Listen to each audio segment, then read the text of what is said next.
তাআলা বলেন ফাওয়াইলুল লিল মুসাল্লিন, ওই সমস্ত নামাজি যারা আছে তাদের নামাজগুলো ধ্বংস। আল্লাযীনা হুম আন সালাতিহিম সাহুন, তারা তাদের নামাজগুলা ভুলে যায়। বলেন নাউযুবিল্লাহ।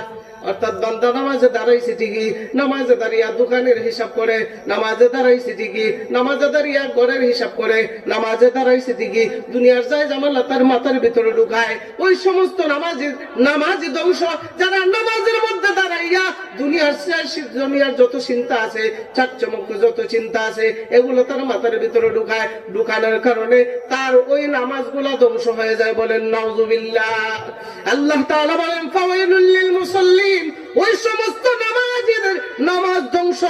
আল্লাযীনা হুম আন সালাতিহিম সাহুন, যারা নামাজকে ভুলে যায়। সে যে আল্লাহর সামনে দাঁড়াইছে এটা সে ভুলে যায়। আল্লাহর সামনে দাঁড়াইয়া যে আল্লাহর ভয়ভীতি নিয়ে যে দাঁড়াইছে, আল্লাহ যে তার সামনে আছে, আল্লাহর সামনে দাঁড়াইয়া নামাজের মাধ্যমে আল্লাহর সঙ্গে কথা বলতেছে, এই ভয়টা তার অন্তরের ভিতরে নাই। না থাকার কারণে সে নামাজের মধ্যে দাঁড়িয়ে দুনিয়ার চিন্তা যত আছে সবকিছু তার মাথার ভিতরে ঢুকাইয়া নামাজের মনোযোগ নষ্ট করিয়া ওই নামাজটাকে সে ধ্বংস করে ফেলে। বলেন নাউযুবিল্লাহ। এই জন্য আল্লাহ বলেন ফাওয়াইলুল লিল মুসাল্লিন আল্লাযীনা হুম আন সালাতিহিম সাহুন আল্লাযীনা হুম ইরাউন। আল্লাহ বলেন তাদের নামাজ কেমন? সে নামাজে দাঁড়াইছে ঠিকই, মানুষ তাকে নামাজি বলবে। ওই নামাজি হজ করছে ঠিকই, ওই নামাজিকে মানুষ হাজি বলবে। সে আমল করছে ঠিকই, মানুষ তাদেরকে আমলি বলবে। এগুলো বলার জন্য সে নামাজের মধ্যে দাঁড়াইছে। আল্লাহ রাসূল বলেন এই নামাজ কোনো কাজে আসবে না। বলেন নাউযুবিল্লাহ। এই নামাজের নামাজ কোনো কাজে আসবে? আমার কথা না, আল্লাহর কথা। ফাওয়াইলুল লিল মুসাল্লিন আল্লাযীনা হুম আন সালাতিহিম সাহুন আল্লাযীনা হুম ইরাউন, যারা নামাজের মধ্যে দাঁড়াইয়া তাদের খুশু বুঝু নাই। নামাজের মধ্যে দাঁড়াইছে ঠিকই, দুনিয়ার চাই চিন্তা তার মাথার ভিতরে ঢুকছে। আর যেই বান্দা নামাজের মধ্যে দাঁড়াইয়া স্বয়ং আল্লাহর সঙ্গে কথা বলে, আলহামদুলিল্লাহি রাব্বিল আলামিন বলিয়া যখন আল্লাহকে যখন ডাক দেয়, তখন বান্দার এই ভয়ভীতি দেখিয়া আল্লাহ তাআলার সাথে সাথে জবাব দিয়ে দেয় হামিদানি আব্দি। সুবহান আল্লাহুম্মা বারিক আলা মুহাম্মাদিন ওয়া আলা আলি মুহাম্মাদ কামা বারাকতা আলা ইব্রাহিম ওয়া আলা আলি ইব্রাহিম ইন্নাকা হামিদুম মাজিদ। سبحانك لا علم لنا إلا ما علمتنا إنك أنت العليم الحكيم رب اشرح لي صدري ويسر لي أمري واحلل عقدة من لساني يفقه قولي لا إله إلا الله لا إله إلا الله لا إله إلا الله لا إله إلا الله لا إله إلا الله لا إله إلا الله لا إله إلا الله لا إله إلا الله لا إله إلا الله لا إله إلا الله لا إله إلا الله মুহাম্মাদুর রাসূলুল্লাহ সাল্লাল্লাহু আলাইহি ওয়াসাল্লাম। আলহামদুলিল্লাহ, দক্ষিণ কসবা জামে মসজিদের উদ্যোগে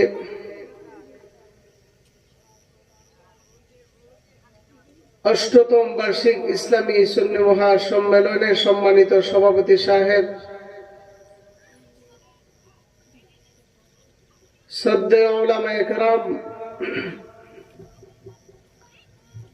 বাসা বাড়িতে পর্দার আড়ালে আমার প্রাণ প্রিয় মা বোনেরা, মহান আল্লাহ পাক রব্বুল আলামিনের দরবারে আমরা কালিমাতু শুকর আদায় করছি যে মহান আল্লাহ পাক রব্বুল আলামিন আপনি আমাদিগকে সুন্দর এক জান্নাতি মজমায় আসার বসার, দূর দূরান্ত থেকে আওয়াজ শোনার, দ্বীনি আলোচনা শোনার তৌফিক আল্লাহ তাআলা দান করেছেন। এই জন্য ওই মহান রব্বে কাবার দরবারে আমরা কালিমাতু শুকর আদায় করছি আলহামদুলিল্লাহ।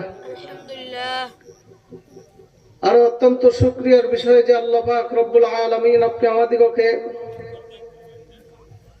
মুসলমানের ঘরে জন্ম দিয়ে দ্বীনি কাজে আল্লাহ তাআলা আমাদেরকে লাগায় রাখতেছেন।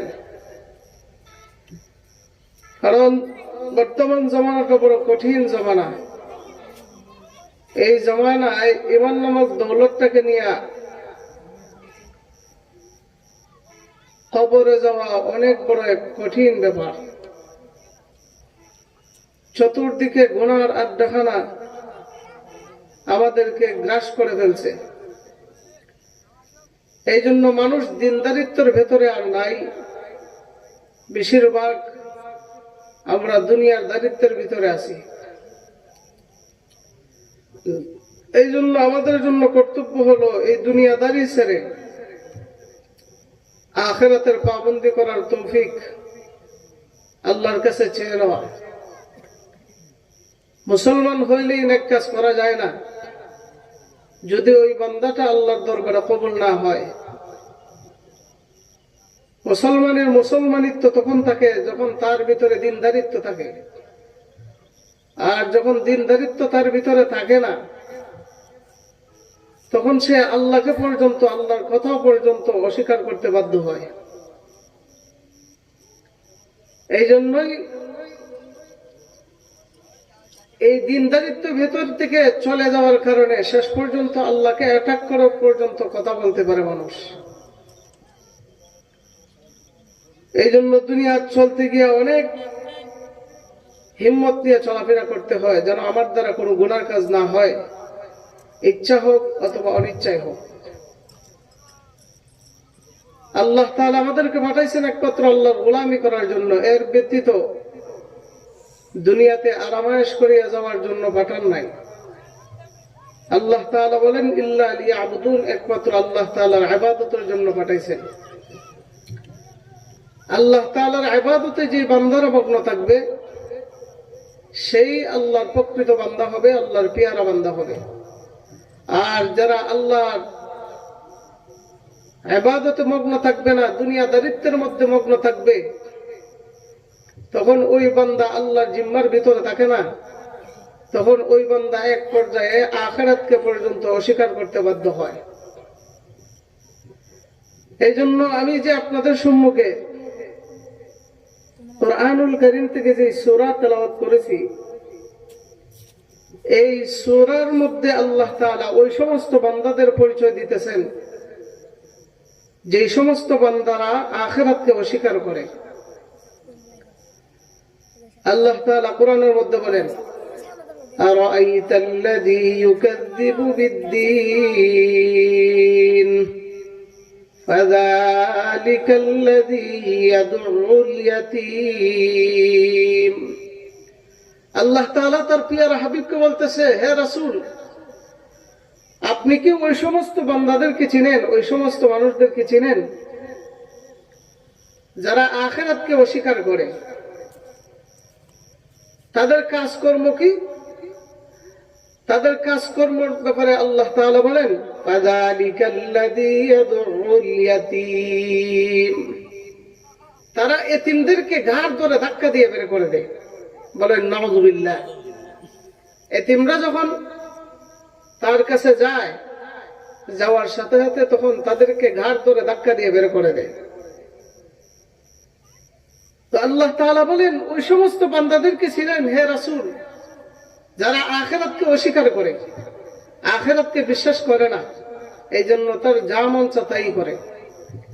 আখিরাতকে অবিশ্বাস করত, আবু জাহেল সেই একমাত্র এতিমদেরকে ঘাড় ধরে ধাক্কা দিয়ে বের করে দিত। যখন কোনো মানুষ মারা যাইত তার এলাকার, তখন সে মুমূর্ষ অবস্থায় থাকার আগেই সে কাটে কাটে গিয়ে বলতো, অসুবিধা নাই, তুমি বিদায় নিয়ে নাও, তুমি বললে কোনো অসুবিধা নাই, তোমার ছেলে সন্তান যারা আছে তাদেরকে দেখাশোনা করব বইলা তাকে বিদায় জানাইতো। এরপরে মারা যাওয়ার পরে তার সয় সম্পত্তি যা আছে সব সে আত্মসাৎ করে ফেলত। এই জন্যই যারা আখিরাতকে অবিশ্বাস করে, আখিরাতকে বিশ্বাস করে না, কবরকে বিশ্বাস করে না, হাসরকে বিশ্বাস করে না, আল্লাহ পাক রব্বুল আলামিন হাসরের ময়দানে আমাদের আমল নামাগুলো ওপেন করে দিবেন, এগুলো যারা বিশ্বাস করে না, এরা হলো আবু জাহেলের দলের লোক। এই জন্য আবু জাহেল এই সমস্ত কর্মকাণ্ড করত। আর যারা দুনিয়ার মধ্যে এতিমদেরকে দেখলে বাঁকা চোখে তাকায়, এতিমদেরকে দেখলে তারা কষ্ট নেয় মনের মধ্যে, এতিমদেরকে দেখলে দূর দূর করে তাড়িয়ে দেয়, তারা তাদের হাসর নষ্ট হবে আবু জাহেলের সাথে, বলেন নাউযুবিল্লাহ। এই জন্য আল্লাহ রাসূল সাল্লাল্লাহু আলাইহি ওয়াসাল্লামকে আল্লাহ তাআলা চিনাইতেছেন, আরাইতাল্লাযী ইউকাযযিবু বিদ্দীন, হে রাসূল আপনি ওই লোকদেরকে কি আপনি চিনেন, ওই সমস্ত ব্যক্তিদেরকে আপনি চিনেন যে সমস্ত ব্যক্তিরা আখিরাতকে অস্বীকার করে, আখিরাতকে বিশ্বাস করে না, আখিরাতের ময়দানে যে আমি আল্লাহ পাক রব্বুল আলামিন তাদেরকে দাঁড় করাবো তারা বিশ্বাস করে না, তারা কবরকে বিশ্বাস করে না, হাসরকে বিশ্বাস করে না। এগুলো তারা বিশ্বাস না করার কারণে আল্লাহ পাক রব্বুল আলামিন বলেন, এই বিশ্বাস না করার কারণে তারা আমার কাছে অপরিচিত বান্দা। আর তাদের কর্মকাণ্ড হলো ফাযালিকাল্লাযী ইয়াদউল ইয়াতীম, তাদের কাছে যখন কোন এতিম সন্তানগুলা যখন যায়, যাওয়ার সাথে সাথে তাদেরকে ঘাড় ধরে ধাক্কা দিয়ে বের করে দেয়, বলেন নাউযুবিল্লাহ। আল্লাহর রাসূল সাল্লাল্লাহু আলাইহি ওয়াসাল্লামের দরবারে একজন এতিম বাচ্চা আসে, আয়েশা অভিযোগ করলে, ইয়া রাসূলুল্লাহ, ইয়া হাবিবাল্লাহ, ওগো আল্লাহর নবী, বিশ্ব নবী, রাহমাতুল লিল আলামিন, ওগো নবীজি, আবু জাহেলের নামে আপনার কাছে আমি অভিযোগ করতে আসছি। আল্লাহর রাসূল বলেন, বাবা তোমার কি হয়েছে? আবু জাহেলের নামে অভিযোগ করতে আসছি। কি করেছে আবু জাহেল? বলে, অভিযোগটা হলো আমার বাবা যখন মারা যায়, মারা যাওয়ার সময় আবু জাহেল গিয়া আমার বাবার কানে কানে বলছে, বাবা যদি বিদায় নেয় বাবার সয় সম্পত্তি এবং আমাদের দেখাশোনা সবকিছু সে করবে, কিন্তু দেখা যায় বাবা মারা যাওয়ার পরে সে আমাদেরকে তো দেখাশোনা করি না, বরং সব বাবার দেওয়া যে সয় সম্পত্তি আছে সবগুলা সে আত্মসাৎ করে সে আমাদেরকে দিতে চায় না, বলেন নাউযুবিল্লাহ। আল্লাহর রাসূল সাল্লাল্লাহু আলাইহি ওয়াসাল্লাম শুনে রাগান্বিত হইয়া আবু জাহেলের বাড়ির দিকে দৌড়িলেন। আবু জাহেলের বাড়ির পাশে গিয়া ডাক দিলেন, চাচা বের হয়ে আসেন, ঘরে আসেন নাকি? আবু জাহেল আল্লাহর রাসূলের কণ্ঠের আওয়াজ শুনিয়া বের হয়ে আসলো। ভাতিজা কি খবর, তুমি আমার বাড়িতে কেন আসছো? বুঝতে পারলাম না। বলে, চাচা শুনলাম আপনি ওই এতিম বাচ্চাদের সয় সম্পত্তি নাকি আপনি আত্মসাৎ করে ফেলছেন, তারা তাদের প্রাপ্যগুলা আপনার কাছে চাইছে কিন্তু আপনি বুঝায় দেন না, তার কারণ কি এটা জানতে চাই। এমনি আবু জাহেলকে বলার পর আবু জাহেল আরো উল্টা আল্লাহ রসুলের সামনে তাদেরকে দূর দূর করে তাড়িয়ে দেয়। আল্লাহ রসুল বলেন, চাচা ভালো হবে তাড়াতাড়ি তাদের সম্পদ গুলা ফিরাইয়া দেন, আর না হয় আপনার অবস্থা খারাপ হয়ে যাবে। আল্লাহ রসুল বারবার যখন বলতেছে, আবু জাহেল অস্বীকার করে আর বলে, না তাদের সয় সম্পত্তি আমি আত্মসাৎ করি নাই, তাদের বাবা কোন সময় মারা গেছে তাও আমি জানি না।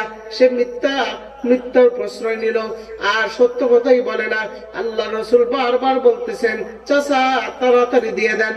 শেষ পর্যন্ত যখন দেয় না, আল্লাহু আকবার, আবু জাহেল তাকায় দেখলো আল্লাহ রসুলের দুই পাশে বড় এক উটনি তাকায় আছে। সুবহানাল্লাহ। দেখার সাথে আর দেরি করলো না, এমনি দৌড় মেরে ঘর থেকে বের করিয়া বলে, ভাতিজা একটু দাঁড়াও, আমি ঘর থেকে আসতেছি। ঘর থেকে গিয়া তার বাবার দেওয়া যে সয় সম্পত্তি ছিল সমস্ত সয় সম্পত্তির কাগজগুলো আনিয়ে আল্লাহ রসুলের হাতে দিয়া দিছে। সুবহানাল্লাহ।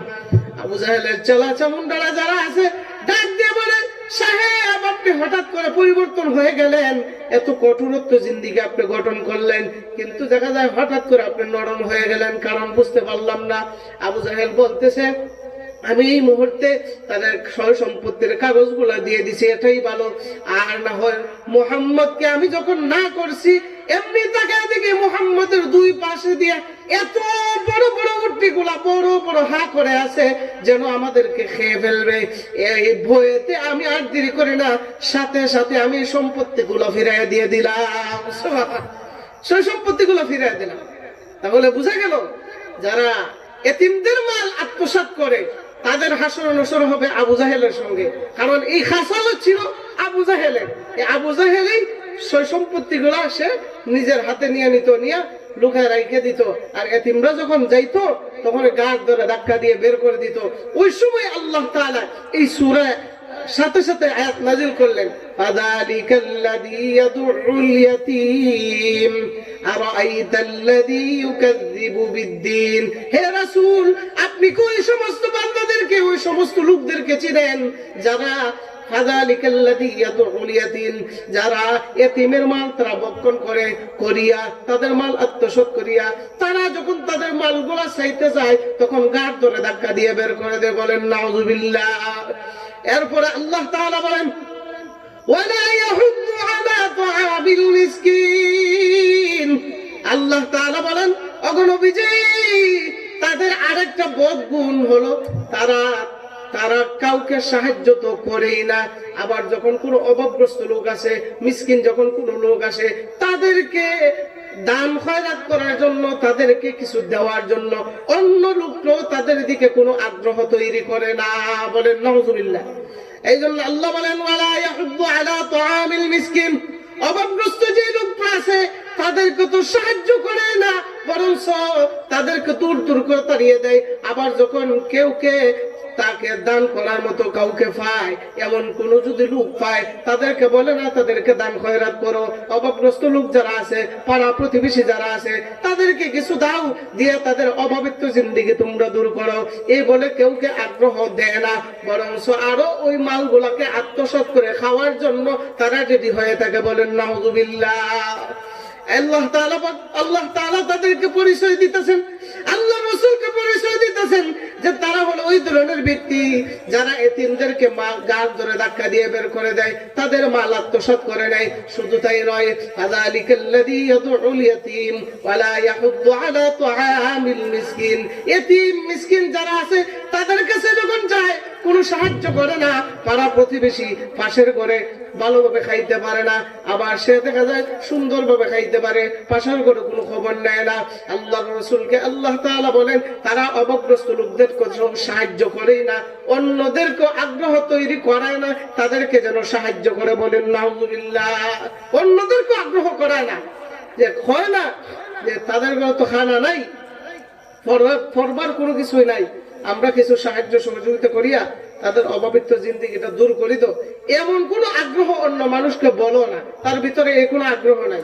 বরঞ্চ এগুলো আত্মসাৎ করার জন্য, ভাই ভাইয়ের সম্পদ আত্মসাৎ করার জন্য, ভাই ভাতিজার সম্পদ আত্মসাৎ করার জন্য, নাতি নাতনের সম্পদ আত্মসাৎ করার জন্য আরো উল্টা পুইরা লাইগা থাকে। কেমনে তাদের সম্পদ গুলা ছিনাইয়া, কেমনে তাদের সম্পদ গুলা ক্ষমতার দাপট দিয়া লুগায় আইনা আত্মসাৎ করতে পারে। বলেন নাউযুবিল্লাহ। এমন লোক আমাদের সমাজে নাই? হ্যাঁ, আছে, আছে, অভাব নাই। এরপর আল্লাহ তাআলা বলেন, ফাওয়াইলুল লিল মুসাল্লিন।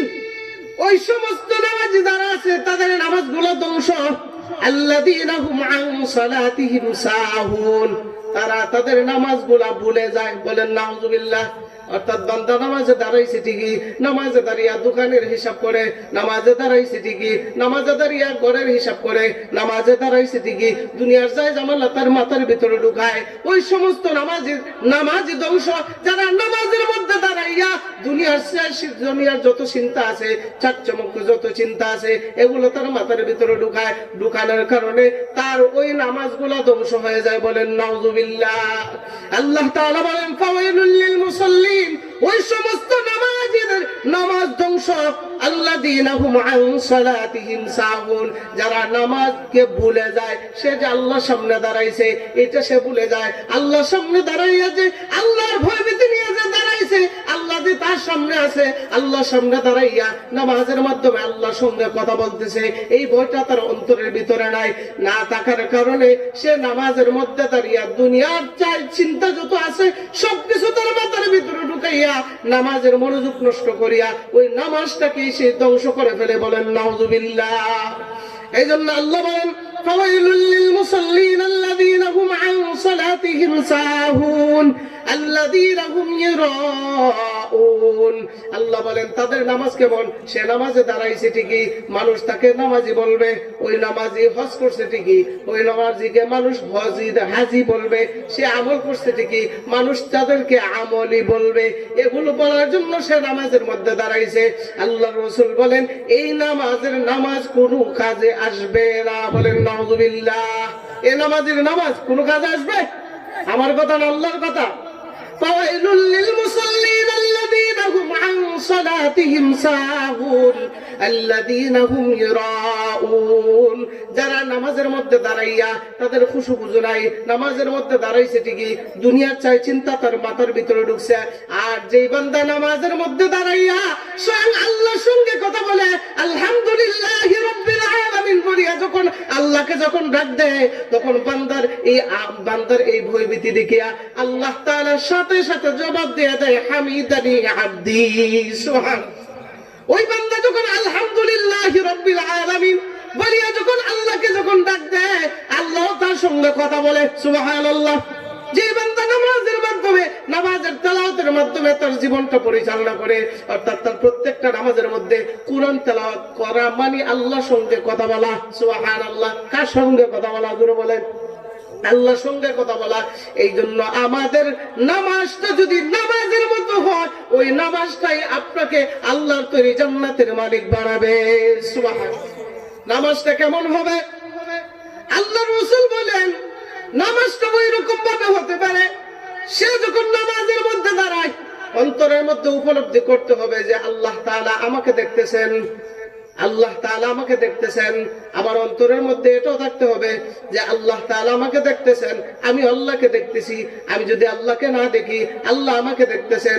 অবশ্যই আল্লাহ তাআলা আমার সামনে দাঁড়ায় আছেন, আমার পিছনে আজরাইল আছে, ডান দিকে জান্নাত, বাম দিকে জাহান্নাম। এই ভয়ভীতি নিয়ে, খুশু-খুজু নিয়ে যেই বান্দা নামাজের মধ্যে দাঁড়ায় যায়, আল্লাহ রাসূল বলেন ওই বান্দার নামাজের সিজদা যতটা দিবে, এই সিজদার মধ্যে যদি একটা সিজদা যদি আল্লাহর দরবারে কবুল হয়ে যায়, ওই সিজদার বিনিময়ে আল্লাহর তৈরি জান্নাতের মালিক হয়ে যাবে।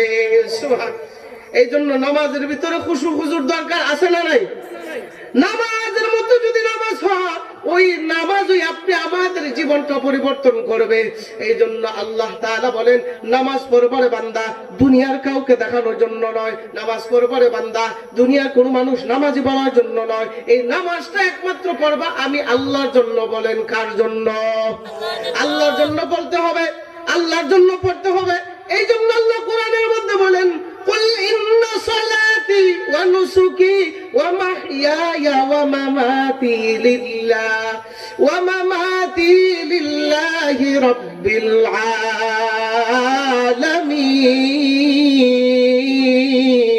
আলামিন। আল্লাহ পাক রব্বুল আলামিন বলেন বান্দা তোমার নামাজ, তোমার রোজা, তোমার আমলনামা, তোমার কুরবানি, তোমার বেঁচে থাকা, তোমার মরে যাওয়া একমাত্র কার জন্য হবে? আরো জোরে বলেন কার জন্য? লিল্লাহ, একমাত্র আল্লাহর জন্য হবে। দুনিয়ার কোন মানুষকে খুশি করার উদ্দেশ্য নয়, যে মানুষ আমাকে নামাজি বলবে এই জন্য নয়। একমাত্র আমার নামাজ যা কিছু আছে সমস্ত আমলনামা একমাত্র লিল্লাহ, একমাত্র রাজায়ে মাওলা আমার আল্লাহর জন্য হবে। আমার আল্লাহ যদি আমার নামাজের প্রতি যদি খুশি হয়ে যায়, আমার বাকি যত আমলনামার মধ্যে যত ত্রুটি আছে, আমার নামাজই ওই আমলগুলা ত্রুটিগুলা সব শুদ্ধ করে দেবে। সুবহানাল্লাহ। আমাদের যত আমলনামার মধ্যে নামাজ পড়তে গিয়ে যত ভুল ত্রুটি হয়, এবং আমাদের জিন্দেগীর মধ্যে যত ভুল ত্রুটি হয়, এই ভুল ত্রুটিগুলা নামাজের আমলের মধ্যে আল্লাহ তাআলা সবকিছু সমাধান করে দেবেন। আল্লাহ তাআলা বলেন ইন্নাস সালাতা তানহা আনিল ফাহশাই ওয়াল মুনকার। আল্লাহ তাআলা বলেন একমাত্র নামাজই পারে নামাজি ব্যক্তির সমস্ত ভুল ত্রুটি যেগুলো আছে, যত ফাহিশা গুনার কাজ আছে, এগুলো থেকে ফিরায় রাখতে। বলতে পারেন কেমনে? আমরা দেখা যায় নামাজও পড়ে আবার গুনার কাজও করি, নামাজও পড়ে মদ খায়, নামাজও পড়ে জিনার কাজ করে, নামাজও পড়ে মিথ্যা কথা বলে, নামাজও পড়ে এরপরে গুনার কাজ করে। তাহলে বান্দাকে ফিরায় না কেন? ফিরায় না। আল্লাহ তাআলা কোরআনের মধ্যে বলেন আল্লাযীনা হুম ইউরাউন, ওই বান্দাদের নামাজ পড়ে, এই নামাজটা আমি আল্লাহর জন্য নয়, ওই নামাজটা বান্দা পড়ে মানুষ তাকে নামাজি বলবে, এই জন্য পড়ে। বলেন নাউযুবিল্লাহ। এই জন্য নামাজটা কার জন্য হবে? আরো জোরে বলেন কার জন্য? আল্লাহর জন্য হবে। আমরা মসজিদে যাই, মসজিদে গিয়া দুনিয়ার সমস্ত চিন্তা আমাদের মাথার ভিতরে ঢুকে যায়, এগুলোকে দূরীভূত করতে হবে। কারণ মসজিদ এমন একটা জায়গা, এটা হলো ইবাদতের স্থান। এই মসজিদের মধ্যে যদি কোনো বান্দা খুশু খুজুর সহিত বসিয়া সমস্ত আমলগুলো কমপ্লিট করিয়া বান্দা যখন মসজিদের কোরআনে বসিয়া যখন আল্লাহ তাআলার দরবারে যখন বান্দা হাত তুলে, হাত তোলার সাথে সাথে আল্লাহ তাআলা বান্দার অন্তরের দিকে তাকায় থাকেন। যখন দেখেন বান্দা খুশু খুজুর সহিত আমি আল্লাহকে ভয় করিয়া খালিস নিয়তে তওবা করে, আল্লাহ তাআলার সাথে সাথে বান্দাকে মাফ করে দেয়। সুবহানাল্লাহ। এই জন্য মসজিদের সাথে সম্পর্ক রাখার দরকার আছে না নাই? মসজিদের সাথে যদি কোনো বান্দা সম্পর্ক রাখে, আল্লাহ রাসূল হাদিসের মধ্যে বলেন কোন বান্দা যদি মসজিদের সঙ্গে যদি সম্পর্ক রাখে, আল্লাহ রাসূল বলেন হাসরের ময়দানে ওই বান্দার দাম এত বেশি হয়ে যাবে। আগে বলেন সুবহানাল্লাহ। কোন বান্দা যদি মসজিদের সাথে সম্পর্ক রাখার কারণে আল্লাহ পাক রব্বুল আলামিন হাসরের ময়দানে ওই বান্দাকে আরশের ছায়াতলে স্থান দিবেন। সুবহানাল্লাহ। মসজিদের সাথে সম্পর্ক রাখার দরকার আছে না নাই? শুধু খালি নামাজ দিয়া না, অন্যভাবেও আর্থিক ভাবে আপনি সম্পর্ক রাখেন। আপনি একটা ঈদ দিচ্ছেন মসজিদে, এটা আপনার সম্পর্ক হয়ে গেছে। আরে আত্মীয় স্বজনের সাথে অপরিচিত মানুষের সাথে সম্পর্ক কিভাবে হয়? একজন অপরিচিত মানুষ যখন রাস্তাঘাটে যখন কোনো বিপদ আপদে পড়ে, তখন আপনি তাকে উদ্ধার করে দিলেন। উদ্ধার করে দেওয়ার কারণে ওই বান্দা আপনার প্রতি খুশি হয়ে যায়। খুশি হইয়া ওই বান্দা কি করে হয়, যখন অনেকদিন পরে যখন বান্দার দেখা হয়, তখন বলে আপনাকে তো আমি চিনি। বলে কি ভেবেছিল? আপনি আমাকে কঠিন মুসিবত থেকে বাঁচাইছিলেন। এই কথার উপর ভিত্তি করিয়া বান্দার পরিচয় হয়ে যায়। ঠিক তদ্রুপ ভাবে কোন বান্দা যখন নামাজের মাধ্যমে যখন আল্লাহর ঘরের সাথে সম্পর্ক হয়, কোন বান্দার যখন নামাজের মাধ্যমে সম্পর্ক হয়, বিভিন্ন দান খয়রাতের মাধ্যমে বান্দার যখন সম্পর্ক হয়, তখন মসজিদও তাকে ছাড়ে না। মসজিদও সব সময় আল্লাহর কাছে দোয়া করতে থাকে, আল্লাহ এমন বান্দাকে সব সময় মসজিদে রাখো, মসজিদ ছাড়া তুমি রাখিও না, সব সময় যেন তোমার বান্দাকে পাই। তখন বান্দা যখন আসে, আসার সাথে সাথে যখন আজান হয়ে যায়, বান্দার সাথে সাথে অন্তরের মধ্যে একটা বাড়ি মানে আল্লাহ আমাকে ডাকতেছেন। ডাকার সাথে সাথে ওই বান্দা আর দেরি করে না, মসজিদের আজান শোনা মাত্রই দৌড়ে গিয়া বান্দা মসজিদের ভিতরে ঢুকে যায়। সুবহানাল্লাহ। এই জন্য মসজিদের সাথে সম্পর্ক রাখার দরকার আছে না নাই? যদি বান্দা কোনো মসজিদের সাথে সম্পর্ক রাখে, তা সে আমলওয়ালা হয়, আরশের ছায়াতলে স্থান পায়। এই জন্য বলছিলাম যে আল্লাহ পাক রব্বুল আলামিন বলছেন ফাওয়াইলুল লিল মুসাল্লিন, ওই সমস্ত নামাজি ধ্বংস আল্লাযীনা হুম আন সালাতিহিম সাহুন, তারা নামাজটা এমন ভাবে ধ্বংস। কেন ধ্বংস? আল্লাযীনা হুম ইউরাউন, তারা নামাজ পড়ে ঠিকই কিন্তু আল্লাহর জন্য পড়ে না। মানুষ তাদেরকে নামাজি বলবে, এই জন্য ওই বান্দারা নামাজ পড়ে। বলেন নাউযুবিল্লাহ। এই জন্য নামাজ আল্লাহর জন্য পড়তে হবে। কার জন্য? আল্লাহর জন্য পড়তে হবে। আর যেগুলো বললাম যে এতিম মিসকিন যারা আছে, তারা যখন কখন কোন সময় কোন বিপদ পড়িয়া বা যে কোনো হালতে আপনি আমার কাছে আসবে, বেশি পারেন না অল্প দিয়ে তাদেরকে সাহায্য করবেন। কারণ তাদেরকে যদি সাহায্য করেন আমার আল্লাহ খুশি হয়ে যাবে। আর কোন এতিম মিসকিন, কোন গরিব মানুষ, তাদের পাওয়ার এত বেশি যে তারা ধনী লোকের 500 বছর আগে আল্লাহর জান্নাতের মালিক হবে। সুবহানাল্লাহ। এই জন্য আমরা এতিম মিসকিন যারা আছে তাদেরকে আমরা খেদমত করবো তো ইনশাআল্লাহ। পাড়া প্রতিবেশী যারা আছে, আত্মীয় স্বজন যারা আছে, তাদেরকে খোঁজ খবর নেন। আরে ভাই এত বেশি দেওয়ার তো দরকার নাই, সামান্য একটা জিনিস দেন, দেখবেন খুশি হবে, আজীবন স্মরণ রাখবে। আর আপনি আমাদের ইবাদতটা যেন আল্লাহওয়ালা ইবাদত হয়, আল্লাহর জন্য হয়, রেজায়ে মাওলা হয়, দুনিয়ার কোনো মানুষকে খুশি করার জন্য আল্লাহর ইবাদত যেন না হয়। আল্লাহ পাক রব্বুল আলামিন যেগুলো বললাম এই কথাগুলোর উপর সর্বপ্রথম আমাকে পাশাপাশি সবাইকে আমল করার তৌফিক দান করুক। সবাই বলি আমিন। ওয়া আখিরু দাওয়ানা আলহামদুলিল্লাহি রাব্বিল আলামিন। জাযাকাল্লাহু খায়ের।